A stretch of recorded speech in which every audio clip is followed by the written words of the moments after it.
Bien, c'est parti. Alors, dans cette vidéo, je vais parler, de la création des notebooks Jupyter, dans VS Code. Voilà.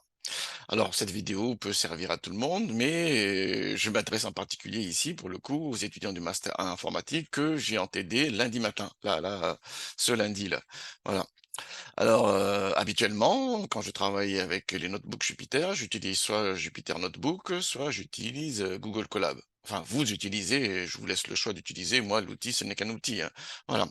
Et je sais aussi par ailleurs qu'on peut travailler avec VS Code, c'est ce que je fais moi-même. Voilà. Et bon, voilà, donc ceux qui travaillent sur leur machine personnelle, je leur disais, utilisez VS Code, c'est aussi une bonne solution, hein. C'est à vous de choisir l'outil qui vous paraît le plus intéressant. Voilà. Alors, ce que je viens d'apprendre cette semaine, cette fois-ci, c'est que j'avais cours en D412 et je me suis rendu compte en réalité que VS Code est installé sur toutes nos machines, sur la grande majorité de nos salles. Voilà.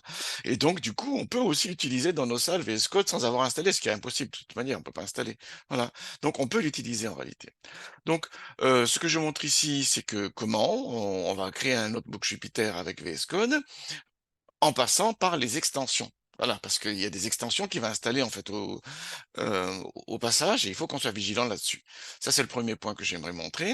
Et le deuxième point qu'on j'aimerais montrer, c'est que on m'a dit que vous avez à rendre vos notebooks, voilà, et je vais montrer très simplement comment on exporte en HTML des notebooks avec VS Code. Voilà, ce qui est possible également avec un notebook Jupyter très facilement, hein. Exportation en HTML, comme ça vous mettez vos codes, vos commentaires, ainsi de suite, hein. On m'a dit qu'il y a une séance où vous devez faire ce genre de travail. Voilà. Alors, je vous montre ici le site de VS Code, hein. Ce qui est intéressant, c'est qu'il est valable sur toutes les machines, hein. Donc, si vous avez un Mac, vous êtes sous Linux ou Windows, vous pouvez, hein. Bon, nous, nos salles informatiques, elles sont sous Windows. Bien.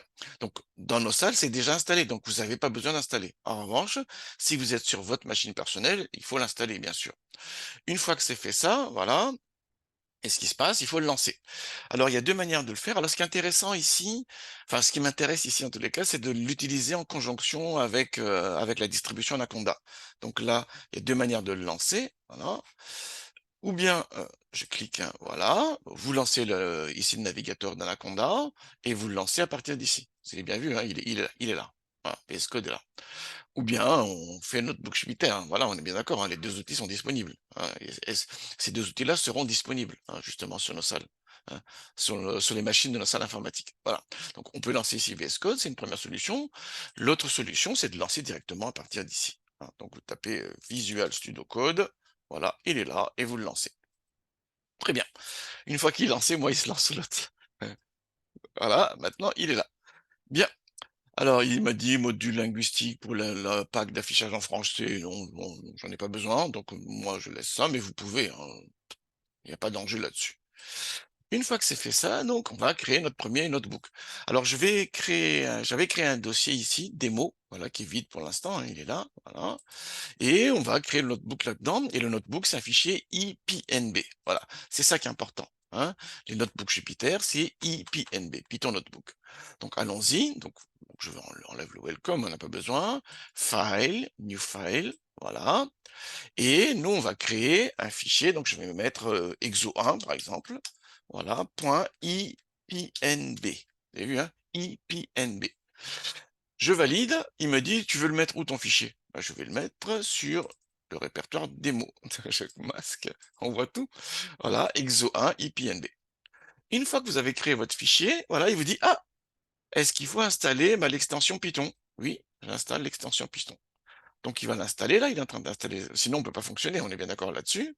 Voilà, ça c'est un premier élément important, donc on attend un peu, mais bon, c'est relativement rapide, hein, 76 mégas, sur les connexions de la salle machine, c'est extrêmement rapide, donc il n'y a aucun enjeu là-dessus. Voilà, moi j'essaie de meubler un peu, voilà, c'est fait. Très bien, et on revient ici, on est prêt, donc je peux fermer tout ça. Ça, c'est un premier élément. Une fois que c'est fait ça, l'autre élément important, alors peut-être aussi qu'il vous demande d'installer l'extension pour les notebooks Jupyter, enfin Jupyter, hein, voilà. Une fois que c'est fait ça, l'autre élément important, c'est qu'il faut qu'on choisisse le noyau. Donc c'est là que la conjonction avec Anaconda est pas mal. Donc là, je choisis le noyau, je prends le noyau de base. Mais dans certains cas, je vous demanderai pour certaines de nos séances TTD, parce qu'on utilise des librairies très particulières, à ce moment-là, d'installer l'environnement, j'avais fait une vidéo là-dessus, hein, et de travailler dans cet environnement-là, hein. La vidéo, elle est là, c'est ça, hein. C'est que pour certains de mes TD, je vais distribuer des fichiers YAML et le fichier YAML, vous l'installez, avec, le système d'Anaconda et ces environnements-là qui sont installés sur Anaconda, on peut en profiter dans VS Code. C'est ça l'intérêt de l'affaire. C'est bien vu, hein? Non. Ici, pour moi, il n'y a pas d'enjeu, donc je prends le base tout simplement. Une fois que c'est fait ça, donc je peux fonctionner. Donc je peux fonctionner, qu'est-ce qui se passe? Par exemple, je fais A est égal à 10 et print, voilà, 5 fois A. Voilà, et j'exécute. Voilà, hein, vous avez le résultat. On peut rajouter soit du texte, soit du code. Donc si je mets du markdown, vous avez vu, hein, j'ai fait du markdown. Je mets un titre, voilà, titre 1, titre, voilà. Ensuite, je mets un sous-titre, voilà. Et j'écris, voici mon texte, voilà. C'est très important, hein. Vous avez un travail à me rendre. Il ne faut pas que vous me demandiez du code sans commentaire, c'est juste impossible, hein. Je ne peux pas corriger. Il faut absolument qu'à chaque étape, vous me disiez, enfin, que vous me dites, enfin, il faut le dire, voilà. Il faut me dire, je vais faire ça, voilà comment je procède. Ensuite, vous mettez le code, vous avez le résultat et vous commentez ce résultat-là. Vous me dites, voilà ce qu'il y a dans ce résultat, ainsi de suite, hein. Donc, ne me faites pas le coup de je mets du code sans commentaire et Rico doit deviner tout seul. Maintenant, il devine pas, Rico, hein. Il a besoin qu'on lui dise qu'est-ce qu'il doit comprendre. On est d'accord là-dessus. Donc, voilà. Une fois qu'on a ça, donc B est égal à plus 1. C'est petit a, on est d'accord, hein, voilà. Et je fais plus 1, voilà, print B, voilà, et j'exécute également. Boum, vous avez le résultat, ainsi de suite. Voilà. Bon, je m'arrête là, je fais CTRL S, hein, voilà, je sauvegarde, vous avez vu, hein, voilà, ou bien file save. Voilà. Une fois que c'est fait ça, donc à la fin de l'heure, vous avez un travail à me rendre, hein, ce travail-là que vous êtes en train de faire. Donc, avec les titres, les commentaires, les explications de ce que vous êtes en train de faire, de ce que je dois lire dans les résultats, de ce que je dois lire dans les résultats. Donc, ne mettez pas des graphiques sans rien. Ça sert à rien, hein. Un graphique sans rien, ça fait des couleurs, c'est joli, mais ça sert à rien. Il faut me dire, vous faites un graphique, vous me dites, qu'est-ce que je dois lire dans ce graphique-là? On est bien d'accord là-dessus. Une fois que ce travail est fait, donc à la fin, vous devez me rendre votre travail.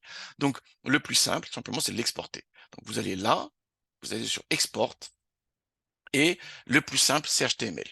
Donc, voilà, exporter en HTML, voilà, et il va aller dans les mots, il me dit, ah, vous avez besoin également d'une extension supplémentaire pour l'exportation HTML. Ben, vous le laissez faire. Donc, j'exporte là, hop là, et il est en train d'exporter, hein, donc il l'a pas fait encore, il est en train, voilà, ça y est. Est-ce que vous voulez ouvrir le fichier HTML directement? Parce que ça y est, l'extension a été installée, et donc on peut maintenant produire le fichier HTML. Ben, on fait yes, voilà, et vous avez le fichier HTML qui est là, je le mets là, voilà. Vous avez vu, hein? Voilà le premier texte, le titre, sous-titre, voici mon texte, ainsi de suite. Voilà. Bon, voilà. Vous avez le choix des outils. Vous avez le choix des outils. Il n'en reste pas moins quand même que VS Code est extrêmement utilisé et très populaire auprès des entreprises notamment. C'est ce que m'ont dit plusieurs personnes, y compris mes étudiants eux-mêmes de toute manière. Donc c'est important que je vous montre ça. Voilà. Alors à la sortie, bien sûr, hein, qu'est-ce que vous devez me rendre? C'est ces deux fichiers-là. À la sortie, quand vous avez fini votre travail, que vous me rendez votre travail, que vous le mettez sur Moodle, là, voilà, il y a ces deux fichiers-là à me rendre. Ce fichier HTML, voilà, qui est votre travail visible, donc, hein, voilà, je vais le rouvrir de nouveau ici, hein, voilà, qui me permet de voir. Et si je veux réexécuter votre code, parce que c'est tout à fait possible, hein, j'ai des doutes sur des résultats, j'ai des doutes sur des mises à jour, je dispose également du IPNB. Donc ces deux fichiers-là, il faut me les rendre. Voilà. Voilà. Excellent travail à tous et à très bientôt lundi matin 8 h.